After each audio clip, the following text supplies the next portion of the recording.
Why was Korea's first single malt whiskey named Ki-1? Start with the glass, because this story begins inside that bottle. Put this on a table, and someone will shake their glass and ask, wait, is this actually Korean? But before that word first gets too comfortable, you have to draw a tighter line around it. This bottle is indeed the first Korean single malt, but not the first whiskey ever made in the country. And if you ask whether the barley grew here, well, not exactly. The key is that mashing, fermentation, distillation and maturation all happened on Korean soil. The company behind it used to go by the name Three Societies. The name fits because an American founder, a Scottish whiskey maker, and a Korean team came together inside one distillery. Rather than one country giving a solo speech, it feels more like three cultures finding a shared table.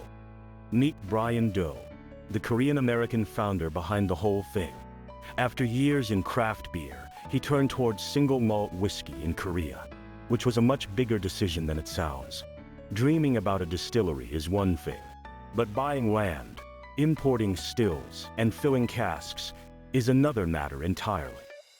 That decision brought in Scottish master distiller Andrew Shand. From Glenlivet to Nikka and Speyside, Shand carried more than 40 years of whiskey experience with him. Once that Scottish craft reached the hills of Namyangju, the Korean single malt experiment truly began. That laboratory was Namyangju in Gyeonggi province.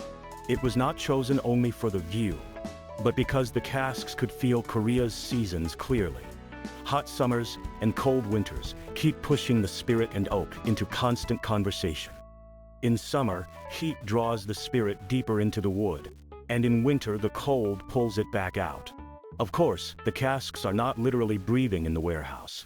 But Namyangju's wide temperature swing speeds up that interaction, leaving stronger traces of oak and spice in a young whiskey. The distillery recorded its first spirit run on June 15, 2020. Before oak could add color or aroma, clear new make spirit marked the starting line for Korean whiskey. And that same date later resurfaces as the 1506 bottle count of the first limited release. Kind of romantic, isn't it?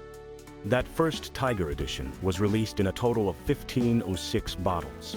Only a limited amount stayed in Korea, while many bottles moved toward markets such as the US, Taiwan, Singapore, Hong Kong, and Japan. This Korean tiger was looking outward almost as soon as it was born. The animals on the bottles make the symbolism easy to read. The tiger stands for Korea, the unicorn for Scotland, and the eagle for America, showing the three cultures inside the whiskey. The flavors follow that map too.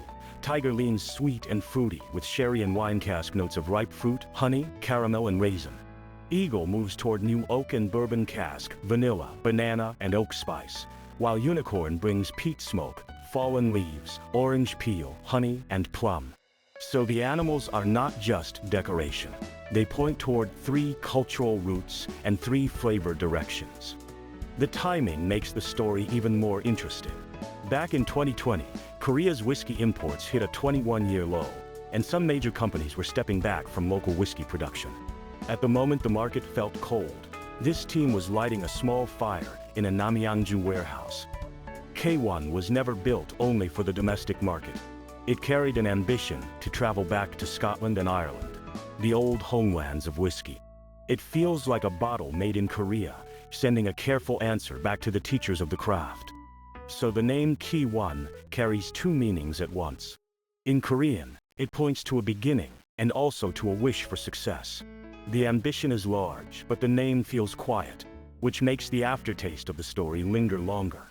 Recognition started to build after that. Tiger, unicorn, eagle, and later Ki-1 releases received medals at international spirits competitions, and Tiger has also picked up a Korean single malt win at the World Whiskies Awards. No need to shout best in the world. What matters is that Korean whiskey started getting judged outside Korea too. And honestly, you cannot talk about Korean single malt without bringing up Kim Chang-soo whiskey. Around the same era, different makers were building the early scene in their own ways. Instead of turning it into a simple winner and loser story, it is better to see them as rivals and companions, opening separate paths. So the question returns, is it truly Korean? The barley question matters, but the deeper story is that this spirit took shape inside Korea's seasons and warehouses. Next time someone asks at the bar, skip the lecture, pour another glass, and tell them this story instead. At the end of the day, Kiwon is more than just a liquid in a glass. It began with a foreign whiskey grammar, then picked up its own accent through Korean summers and winters. Rather than copying Scotland note for note, it carried the scent of Namyangju and a spicy Korean finish into the bottle. In that sense, the name Kiwon fits perfectly, doesn't it? It is not just a label for number one, but a sign that Korean whiskey had begun to speak under its own name. Raise the glass before it is empty, because some beginnings only become origins after time has passed.